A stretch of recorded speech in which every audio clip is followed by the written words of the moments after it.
Hello cats, welcome back to another episode of Chat About That. I'm your host Bella, and in this episode I'm going to be chatting about Taylor Swift's new album, Midnights.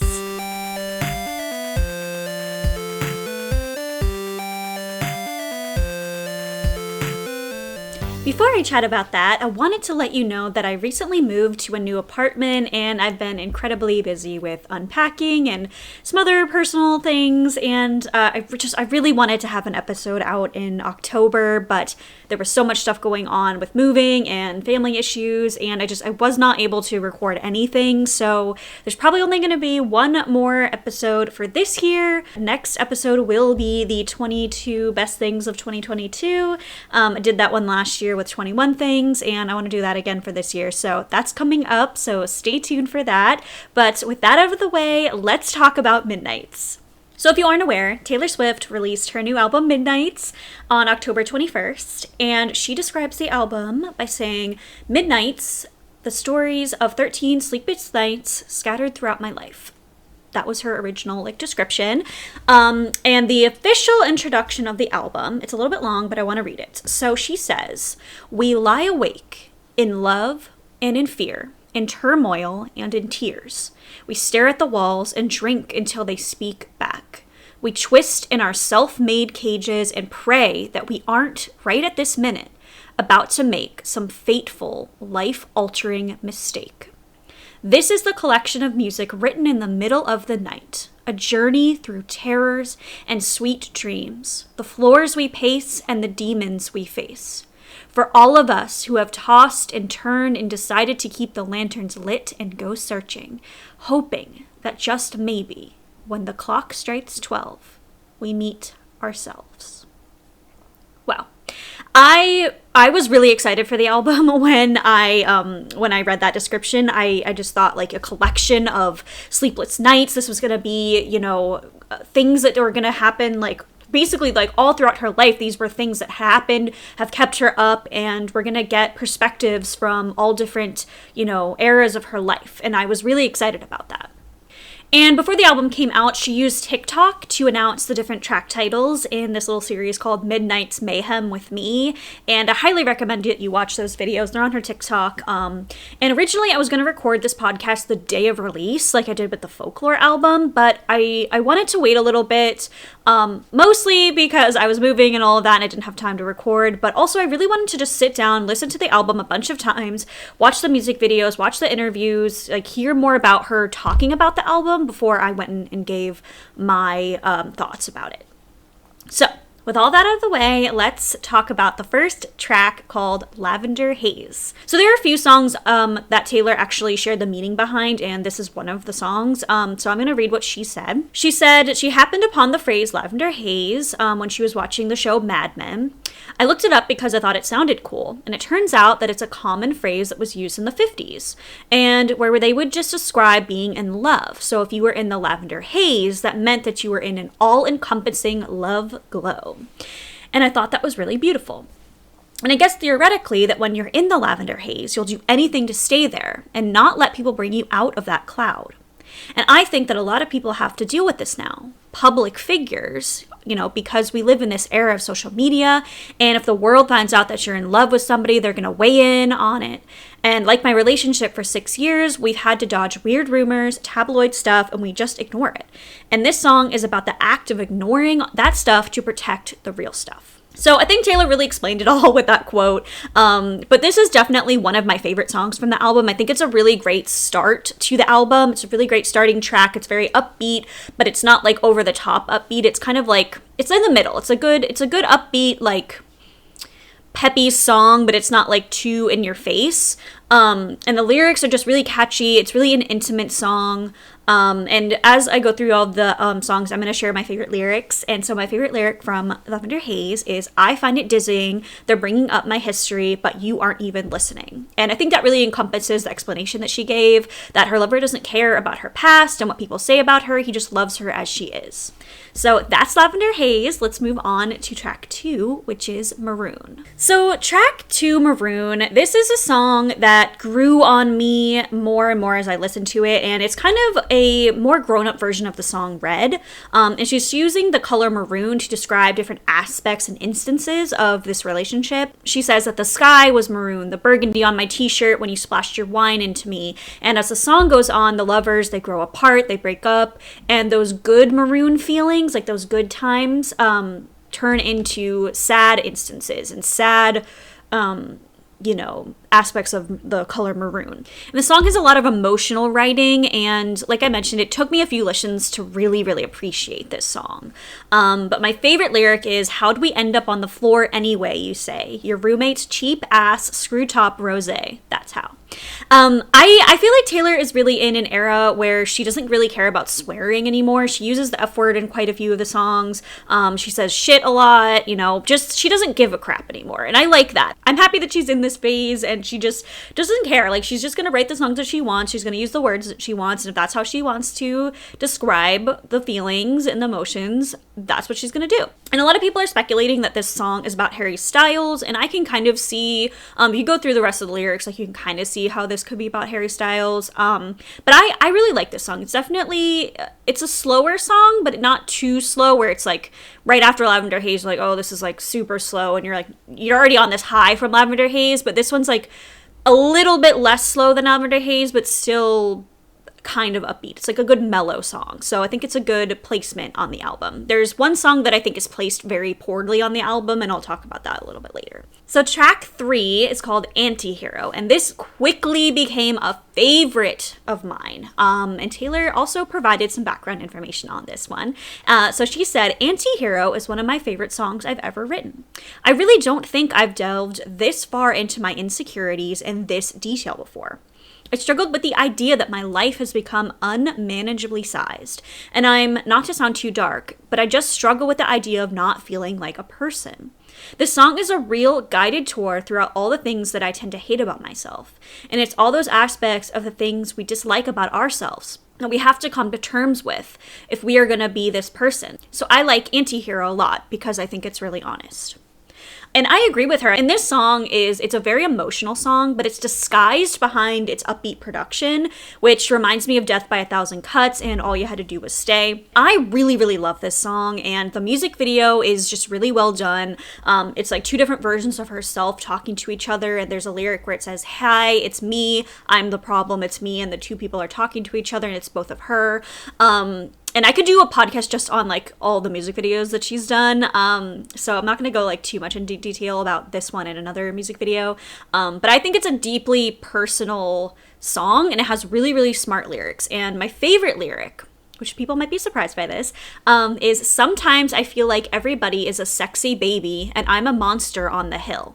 Too big to hang out, slowly lurching toward your favorite city, pierced through the heart, but never killed."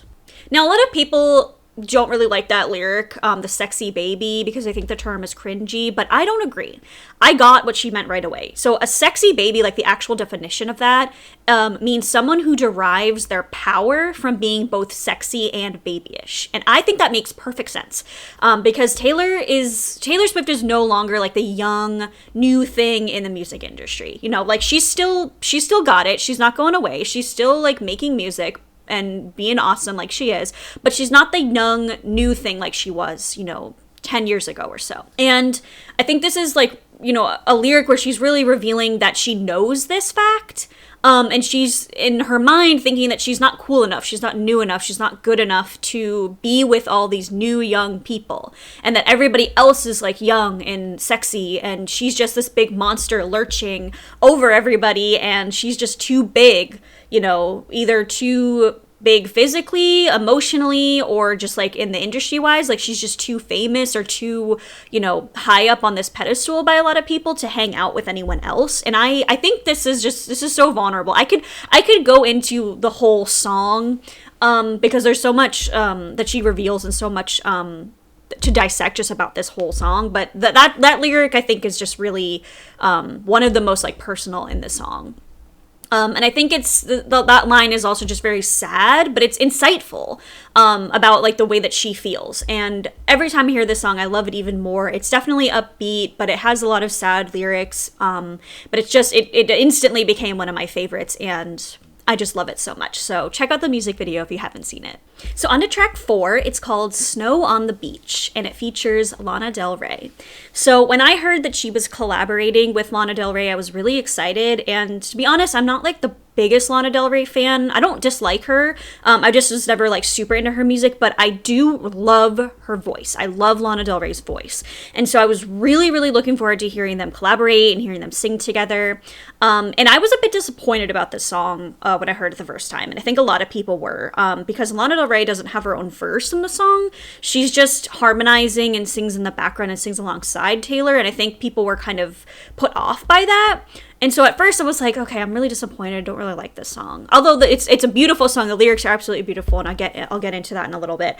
But as I heard this song more and more, I really began to appreciate it and really just started to realize how well their voices like go together. Like when you think of Taylor Swift and Lana Del Rey, you don't really think that they would go together, but they do. The harmonies are so beautiful. And like I said, it's a slower song, but it's just really beautiful. It's not like really like a jam out to in your car kind of song, but it's absolutely beautiful.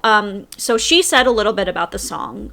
She said, "This song is about falling in love with someone at the same time they're falling in love with you. In this sort of cataclysmic, fated moment where you realize that someone feels exactly the same way that you feel, and at the same moment, and you're kind of looking around like, wait, is this real? Is this a dream? Is this for real? Is it really happening?" Kind of like you would be if you were seeing snow falling on a beach. So yeah, she explained it better than I could. But yeah, it's about something weird happening. Like, this is weird. Like, why would there be snow falling on the beach? Why would I be falling in love with this person at the same time that they're falling in love with me? And I think it's beautiful. It's definitely like a sleeper hit. I think people are not really enjoying it right now, but I think in a little bit, and probably after the tour, which I'll get into that a little bit later, people are going to appreciate it a lot more. So my favorite lyric is actually from the chorus, and the lyric is, "It's like snow on the beach, weird but fucking beautiful." And I really think that captures what she was talking about, the weirdness of falling in love. And it's a beautiful thing, but it's also a very odd and strange thing. So Snow on the Beach, great song, not my favorite off the album, but I still love it. Now, track 5, we're going to talk about one of my favorite songs on the album, which is You're on Your Own, Kid. It's an amazing song. It wasn't one of my favorites at first, actually. But after hearing it back a couple of times and really listening to the lyrics and talking about it with my sister, I fell in love with it. So this song discusses how Taylor wanted to become a singer, and there was one person, back in the day that like could have made her stay in her small town. But they didn't really love her back. They didn't appreciate her, so she moved on, and she worked really hard. She gave up so many things in her life along the way, and things happened. She had to change the way she was, and it all, led to where she is now. And really how she had to do all of that on her own. Like, you're on your own, kid. And she's talking to herself. And towards the end, she reveals how she doesn't have to be afraid anymore. She doesn't have to be scared because she faced all these things and she came out strong. And the lyrics are really like a poem. And I think it reveals a lot about her life and a lot about how she, has thought about and thinks about like what happened with her life and how, she had to make mistakes. She had to do things a certain way to get where she is, but she doesn't have to be afraid. She didn't, all of that, hardship that she went through wasn't a waste. So I know that's quite a lot. So my favorite lyric out of the whole song is, "'Cause there were pages turned with the bridges burned. Everything you lose is a step you take." And I think that shows what I was talking about, how she lost so many things along the way and how her relationships, hardships and her relationships that she had and her friendships that she had and friendships that went away and everything brought her to where she is now and where she was meant to be. And this song also is the first song that's addressed her eating disorder. If you didn't know, Taylor had an eating disorder a couple of years back, and she speaks about it in her documentary, Miss Americana, which I highly recommend that you watch. So I won't go into that a whole lot right now. But I think that, this is just such a vulnerable lyric. And the lyric was, I hosted parties, I starved my body like I would be saved by the perfect kiss. And I think that just reveals like so much about, her and her experiences. And I'm just personally, like, I'm really proud of her for how many vulnerable lyrics she put on this album. And I love this album so much. This is one of my favorite albums that she has. I'm going to talk about that a little bit later too. But I'm really happy and proud of her for putting vulnerability in this album. Not that she's never been vulnerable before, but I think the most vulnerable that she's been is on this album. So on to track 6, which is Midnight Rain. And so she sings about ending a relationship long time ago to focus on her career. And this relationship, it's forgotten, but she's reminiscing on, what could have been if she was with this person, if she never left her hometown, if she never became famous. She's really an opposite from this person. He was sunshine and I was midnight rain. They had different lives. They had different, paths and goals that they wanted to have. And at the end of the song, she reveals how she only thinks of him on midnights like this, midnights where she's up, she can't sleep, and he only thinks about her when he sees her on TV. And I think this song is about someone that she dated or someone that she was with before she became famous, because she talks about how she was in a small town and, she wanted to get out, and, some people loved that town, but she just wanted something more. And, he wanted to stay in their town. He was content with being the same. And so she broke his heart, but it was like the right thing to do in her mind. And my favorite lyric is, it came like a postcard, picture perfect, shiny family, holiday, peppermint candy.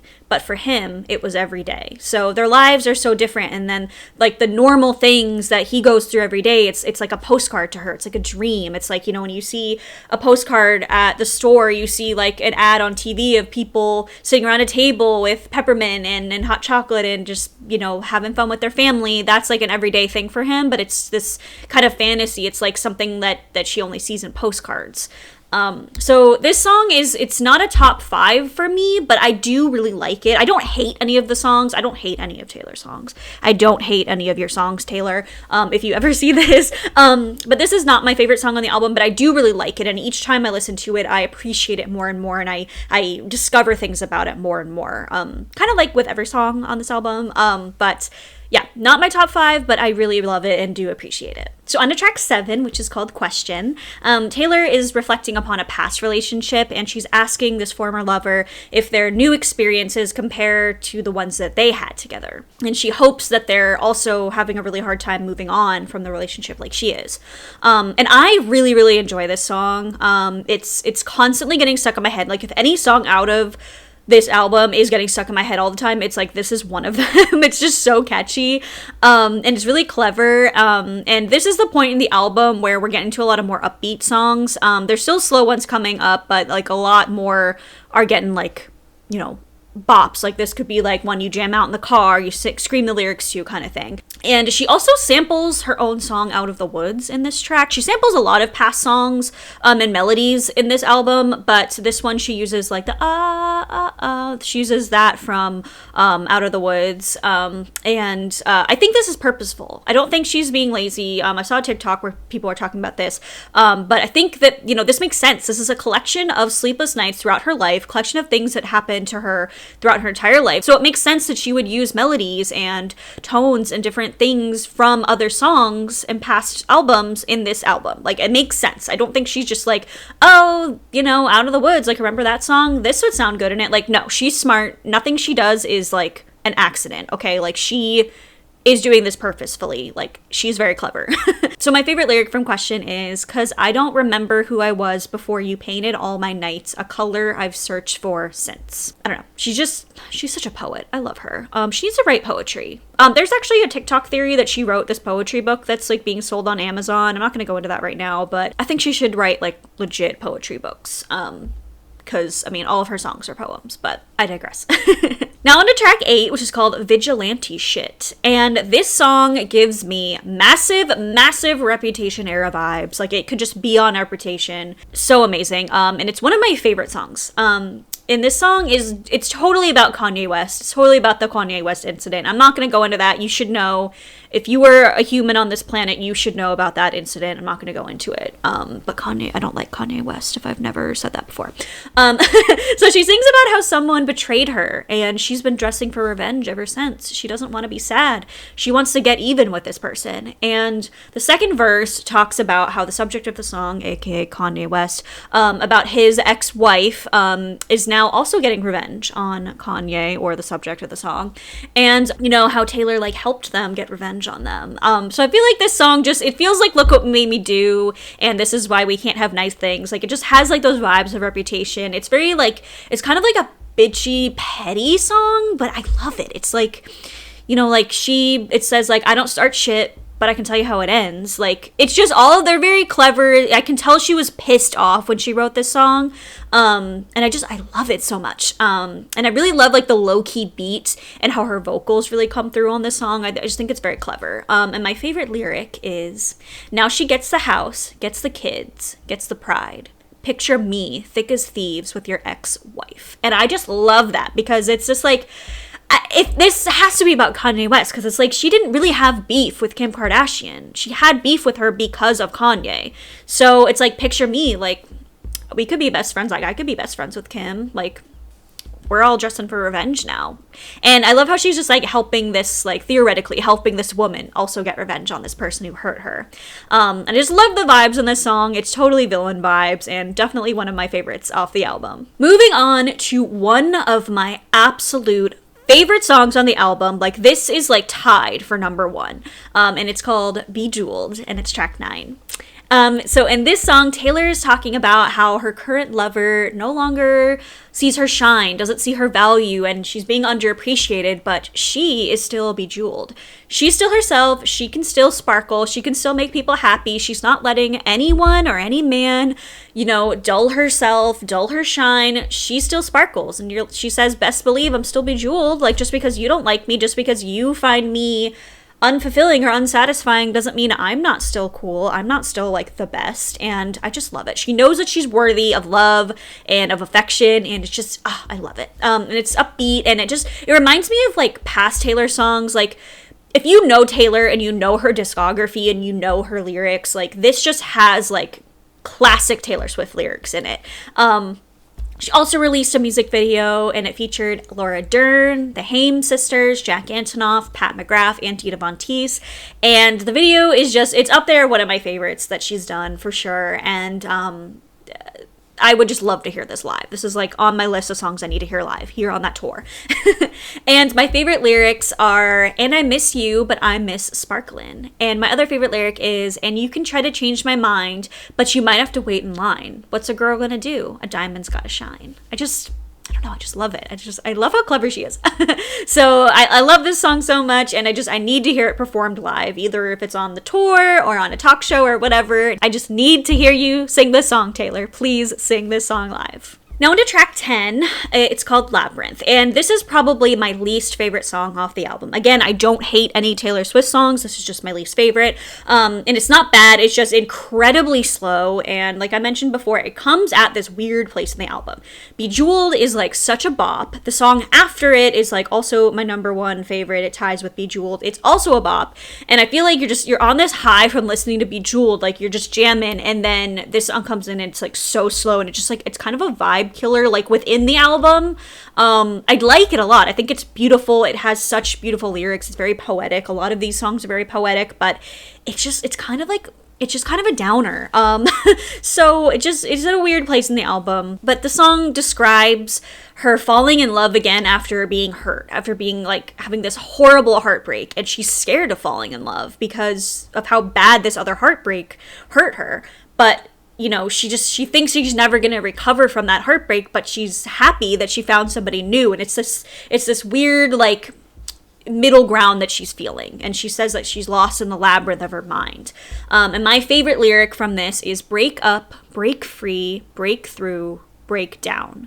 You would break your back to make me break a smile. So all this stuff she's going through, this horrible, horrible heartbreak, but this new person would do anything to make her happy. And it is such a beautiful song. It's gorgeous, but it's kind of just a downer within, you know, the album, like where it's placed. So I get the placement of her songs. Like, she does things very purposefully, like I mentioned, but coming off of Bejeweled and going into the next song, it's just kind of a downer. So now on to one of my favorite songs. This one is tied with Bejeweled, and it's track 11, and it's called Karma.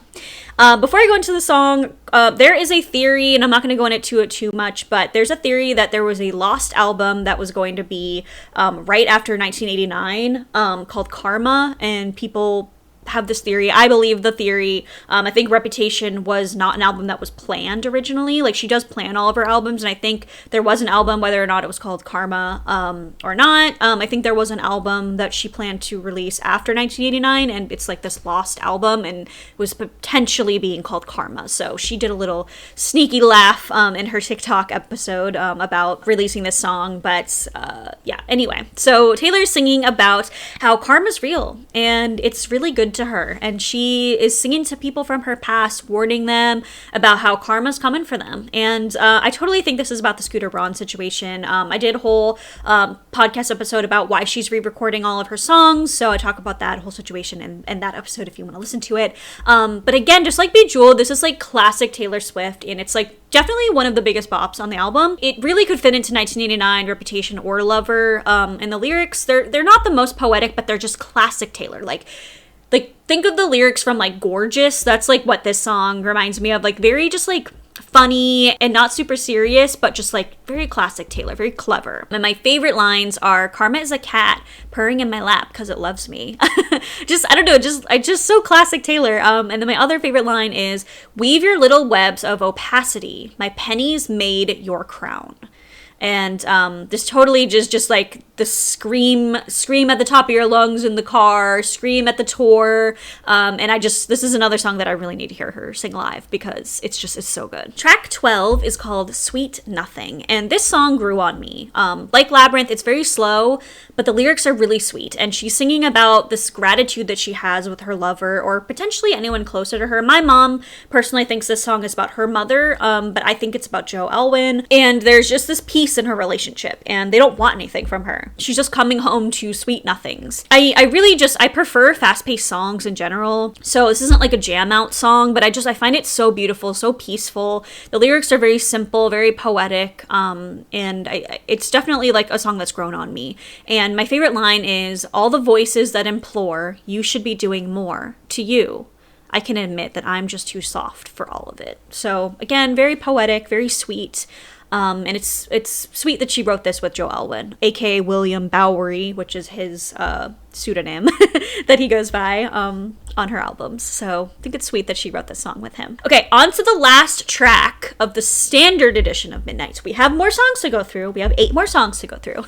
But track 13 is called Mastermind. And this song describes how Taylor planned out the meeting and falling in love with her partner, aka Joe Alwyn.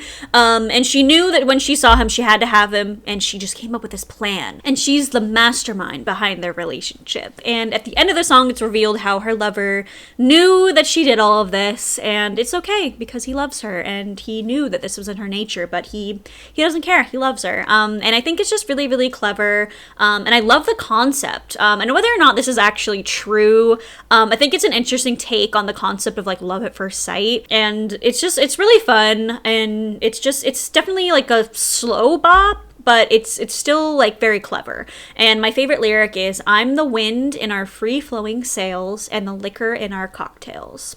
Again, like, how does she come up with these amazing lyrics? I can't. I love her so much. Okay, so there was one track that was on the Target exclusive edition of Midnights, and that song is called Hits Different. Now, I've only listened to the song a couple of times because some people posted it on TikTok.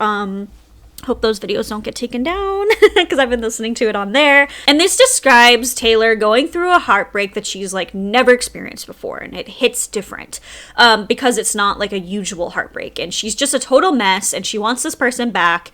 And the lyrics just reveal how distraught she is and how much this breakup is like really affecting her personal life and her mental health. And it's also just very catchy, and it reminds me of All You Had to Do Was Stay as well, because like it's such like sad lyrics, but it's such a bop at the same time. time. And I definitely want to listen to it more because I've only listened to it a couple of times. But my favorite lyric is, freedom felt like summer, then on the coast. Now the sun burns my heart and the sand hurts my feelings. So it's like just this horrible heartbreak that she can't get over. And there's another line where she hears like, I hear the key in the door, is that you, or are they coming to take me away? So it's like, is that you coming, or are they coming to take me away to like a hospital to like make me feel better? And so it's sad, but it's such a good song. Just like all of her songs, like just such clever lyrics, and I really like it. And I think this song is also a very vulnerable one on the album. So if you thought that was a lot, there's more. Like I mentioned, Taylor released more songs. So she released the 3 a.m. edition of Midnights with 7 additional tracks. And I'm going to begin a new number list so we don't get confused. So number 1 is called The Great War. And she sings about a conflict within a relationship, whether it's this conflict of two people or each person is having their own separate conflict. And although there is this hardship and conflict, they can survive through it. And they promise to love each other because they survived this horrible time. And they almost broke up, but they came out together on top and in love. And I like it. I think there's a lot of like parallels to obviously war and like hardship, and it kind of like reminds me of you know, I don't know. I feel like it could fit in with like Lover.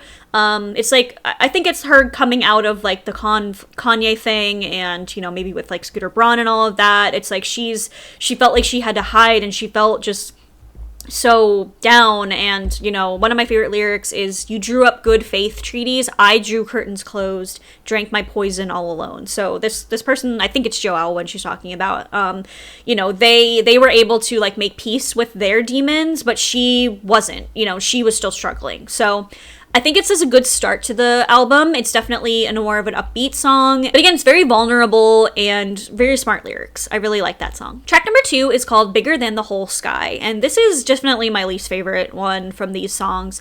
Like I said before, I like fast-paced songs. There's nothing wrong with that. And this one is just, it's very slow, but it describes a loss that's just so hard to deal with. And it's a loss that's come from someone who you didn't know for a very long time, or you weren't together with for a very long time, but it still hurts. It hurts so bad, and she's really having a hard time getting over it, and she wonders what things would have been like if things turned out differently, if this person hadn't, you know, broken up with them, or they, you know, hadn't passed away. Like she leaves the type of loss like up to interpretation, but it's still, it's a very beautiful song, very beautiful lyrics, but it's very slow. You know, I like the bops. I like the bops.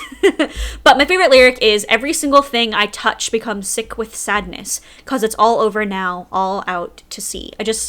I like the lyrics there. I like the imagery that she paints with that lyric. Now on to track 3, which is called Paris. And this is one of my favorites from this group. I think you can tell it's upbeat. But she sings about how her love and her lover are, you know, they're just like caught up in this love, and how no matter where they are, they can pretend to be in Paris. They can pretend to just, you know, be in this like wonderful like state of mind, and like they are in this state of mind, but they can pretend to just like be in Paris. Like she says like, well, you know, we can pretend like we were in Paris, and you know, she just will do anything to be with this person. She just doesn't care about anything on the outside. And my favorite lyric is, sit quiet by my side in the shade, not the kind that's thrown, I mean the kind under where a tree has grown. Like she's not having the BS. She just wants to be, you know, with this person, and she doesn't care what anyone's saying. She's in love, and they're gonna pretend they're in Paris. They're just gonna, you know, pretend. And it definitely, you know, calls back to Paris being like the city of love, or like the most romantic city. And this song is just such a bop. It's so upbeat and just happy, and I love it. I love happy, upbeat Taylor. I do love all of her songs, obviously. I've mentioned that many times. But it's just like an upbeat, fast-paced song, and just really cute. It just, I don't know. It also, like, I don't know when she, like, what era of her life she was in when she, like, had these thoughts. Like, it could be recently, it could be a long time ago. Like, I don't know. I just love it. And again, like, they're not, like, the most mature lyrics. They're not, like, the most poetic lyrics, but they're very catchy, very clever, and I just love that song. Track 4 is called High Infidelity, and it's also one of my favorites off of this group. And Taylor describes how she wasn't satisfied in her relationship, and she went out and danced the night away with someone new, implying that she might have cheated. High infidelity is cheating. And there were games being played, and this relationship was unstable, and she feels bad that she hurt this person. It was kind of like warranted because the person like wasn't appreciating them. And I definitely think this is about the Calvin Harris situation, and how she met Tom Hiddleston at the Met Gala, and like shortly after that she met Tom Hiddleston. She broke up with Calvin Harris, and she mentions, "Do you really want to know where I was April 29th?" And that was the release date of the song "This Is What You Came For," which Taylor Swift actually wrote the song. And I read somewhere that they wanted to release a song as like a collaboration together, but they didn't want like that their relationship to like overshadow the song, so Taylor just sang like background vocals on it, and then Rihanna recorded the song. And then April 29th of that year was also 3 days before the Met Gala, where she met Tom Hiddleston, that famous video of her dancing. So yeah, I think she was unsatisfied in their relationship towards the end, and she either physically or emotionally cheated on him. And that's what the song is about. And I don't condone cheating, and she talks about how it was wrong, but like it was kind of warranted at the same time. And my favorite lyrics are, "Do I really have to chart the constellations in his eyes?" So it's like, do I really have to like explain to you like why I fell in love with this person? And then the other favorite lyric of mine is, there are many different ways you can kill the one you love. The slowest way is never loving them enough. So it's like, this person didn't love her enough, and she cheated, and she feels bad about it. But again, like it was kind of like, she kind of like, you saw it coming kind of thing. So kind of a sad song in the end, but I really like it. I think it's kind of like the precursor to the song Getaway Car. So I think if you listen to those songs like back to back, I think they would paint a nice picture. On to track 5, it's called Glitch. And this song, Taylor's singing about how there's got to be a glitch in reality, and how like that's how she ended up in this healthy, happy, stable relationship. And it's, it's definitely about how like her relationship with Joe Album, that first they started out as like casual friends, maybe like a casual hookup kind of thing, and then it turned into this 6-year-long relationship that she has, and she's really happy. And she was talking about in the song how she doesn't think it's real, like the universe is like messing with her, and there's got to be like a glitch in the system somehow. And a lot of people online think this is the worst song on the album, but I like it. Again, like, maybe it's because people like the super poetic lyrics and things like that, and this song is not the most like poetic, but I think it's very clever, and it's definitely catchy, and I like this song. I think the lyrics are interesting, and I think it's an interesting concept. It's like she's really thinking about how like there has to be something wrong. Like all of my other relationships didn't work out, and like why am I now suddenly in this relationship that works? Like there has to be a glitch somewhere. And my favorite lyric is, "I thought we had no chance, and that's romance. Let's dance." So now let's talk about my favorite song from this batch. It's track 6, Would've, Could've, Should've. This song totally describes her relationship with John Mayer, and how if things were different and didn't happen the way that they did, she might have not have fallen in love with him. She might not have gotten hurt. And if you didn't know, Taylor was 19 when she dated John Mayer, and he was 32 at the time. She obviously was deeply upset about their relationship, about what happened in the relationship, how he treated her. The song Dear John is like a perfect example of that. It's obviously about John Mayer. That song is from Speak Now. And she sings about how he shouldn't have hurt her the way that he did. Dear John is definitely like a sad, remorseful song, but this is about like, how dare you like hurt me? Like you shouldn't have done this. And there's a line in Dear John where it says, "You should have known." And this is kind of like the "you should have known." It's like that lyric coming to life in this song. And he took her innocence, interpret that any way you'd like. But she also has like this lasting trauma. And there's just so much to unpack with this song. I think I could do a whole episode on this song specifically. But there's very poetic lyrics, and like I said, a lot of callbacks to Dear John. And my favorite lyric is, "Living for the thrill of hitting you where it hurts. Give me back my girlhood. It was mine first." And again, interpret that the way you'd like, but she's losing her innocence and losing this sense of self. Like when you lose your innocence, it's not just necessarily virginity, but it can be like your youngness, your youth, like the time that you could have spent being young and being youthful was spent being, hurt by this trauma in this relationship. So really, really great song. Again, horribly sad, but it's really good. The bridge is just like hits you. And I love that song. It's definitely my favorite from this batch. Now, finally, we've made it to the last song of all of these songs. This is track 7, Dear Reader. And this song took a while to grow on me. My sister was like, listen to the song again. Like, I originally told her, I was like, I didn't really like that song that much. And she's like, no, listen to it. Go back and listen to it. And I did, and I actually love it now. Sorry, Sophia. So it took a while to grow on me. It's also very slow, but very just like beautiful message. And so she's acting as a writer, talking to or singing to this reader or listener, and offering advice to them. And so I think it can be interpreted as she offering advice to fans, offering advice to a younger version of herself, offering advice to just anyone listening to the song. And this album is about those things that keep her up at night. And I think it's just like a culmination of all of that. And it's a way for her to let herself know these certain things and be mindful of how these things have hurt her and how she's like wanting to let other people know about these things as well.